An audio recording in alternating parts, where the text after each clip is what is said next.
காலங்காத்துல என்னடி பண்ணிட்டு இருக்க? பிரேயர்னா பாஸ் வாயிலடிங்க.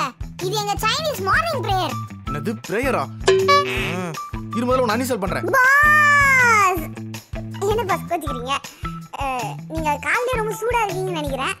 இல்ல வாங்க உங்களை வாக்கிங் கூட்டிட்டு போய் உங்க வாயிலடிக்கிறப்ப நான் டிக்டாக் போட்டு காட்டுறேன். அப்போ காலையிலே வாந்தி எடுக்க பிளான் பண்ணிட்டேன். எல்லாம் மீறி போயிட்டு இருக்க நீ முதல்ல போ.